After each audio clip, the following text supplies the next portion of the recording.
ത്രിയേക ദൈവത്തിന് സ്തുതി. ദുബായ് മാർത്തോമ ഇടവകയിലെ ഗാർഡൻസ് വർഷാപ്പ് ഗ്രൂപ്പിന്റെ നേതൃത്വത്തിൽ നടത്തപ്പെടുന്ന പ്രതിദിന വേദധ്യാന പരമ്പര വചനധ്വനി 200 ദിനങ്ങൾ പിന്നിടുന്നവർക്ക് ദൈവത്തിന് സ്തോത്രം കഴിക്കുന്നു. അതിന്റെ ചുമതലക്കാരെ പ്രത്യേകം അഭിനന്ദിക്കുന്നു. തുടർന്നും ഈ ധ്യാന പരമ്പര അനുസ്യൂതം മുൻപോട്ട് പോകുവാൻ വലിയവനായ ദൈവം നിങ്ങളെ സഹായിക്കട്ടെ എന്ന് പ്രാർത്ഥിക്കുന്നു.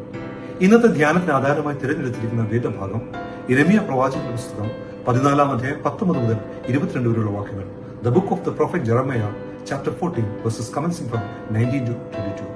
നമ്മുടെ പ്രതിസന്ധികളുടെ മധ്യത്തിൽ ദൈവിക കരുണയ്ക്കായുള്ള നിലവിളി. A cry for divine mercy, embracing God's compassion in our crisis. വാക്യം 21. നിന്റെ നാമനിമിത്തം ഞങ്ങളെ തള്ളിക്കളയരുതേ, ഞങ്ങളോടുള്ള നിന്റെ നിയമത്തിന് ഭംഗം വരുത്തരുതേ.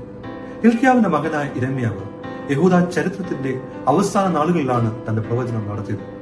യഹൂദയുടെ മേലുള്ള ന്യായവിധിയും അതിൽ നിന്ന് ജനത്തെ വിടുവിക്കണമെന്നുള്ള പ്രവാചകന്റെ വിലാപവുമാണ് ഈ വേദഭാഗത്തെ പശ്ചാത്തലം. 2 ചിന്തകൾ ഇന്നത്തെ ധ്യാനത്തിനും വിചിന്തനത്തിനുമായി തിരഞ്ഞെടുത്തിരിക്കുന്നു. ഒന്നാമത്, ദൈവിക പദ്ധതികളിൽ നിന്നുള്ള വ്യതിചലനം വ്യസനത്തിന് കാരണമാകുന്നു. Deviation from the divine project will lead to disaster. ദേശത്തോടുള്ള ദൈവത്തിന്റെ അരുളപ്പാട് തിരിച്ചറിഞ്ഞ് അതിനെ ജനത്തെ ഒരുക്കുകയാണ് പ്രവാചകന്റെ ധർമ്മം.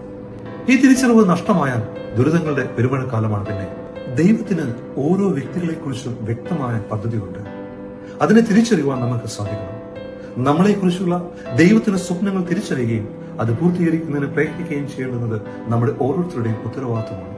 പലപ്പോഴും നമ്മുടെ ജീവിതത്തിൽ ദൈവിക ശബ്ദത്തിന് കാതോക്കാതെ സ്വാർത്ഥ ലാഭത്തിനു വേണ്ടി ജീവിക്കാറുണ്ട്. അതാണ് നമ്മുടെ ജീവിതത്തിലെയും ലോകത്തിലെയും പല പ്രശ്നങ്ങളുടെയും കാരണം.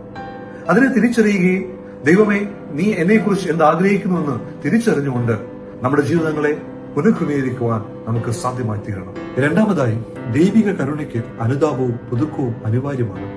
Repentance and renewal are essential for divine mercy. ആധിപത്യവും സ്വാർത്ഥതയും നിറഞ്ഞ പുതിയ ഈ ലോകക്രമത്തിൽ അനുതാപവും പുതുക്കവും നമുക്ക് ആവശ്യമാണ്. നമ്മുടെ ജീവിതത്തെ കുറവുകളെ കുറിച്ചുള്ള ബോധ്യമാണ് നമ്മളെ അനുതാപത്തിലേക്ക് നയിക്കുന്നത്. പാപത്തെക്കുറിച്ചുള്ള ബോധ്യം നമ്മുടെ ജീവിതത്തിൽ നിറയുമ്പോൾ അനുദപിക്കുവാൻ നമുക്ക് സാധിക്കും. അനുദപിക്കുന്ന പാപിക്കാണ് വീണ്ടെടുപ്പിന്റെ അനുഭവം ലഭ്യമാക്കുന്നത്.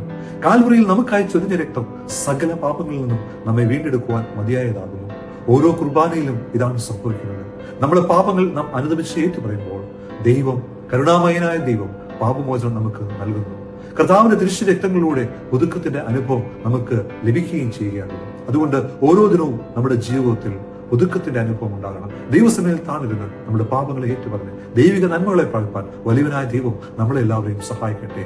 ദൈവം നിങ്ങളോട് കൂടി ഇരിക്കുമാറാകട്ടെ. ആമേൻ.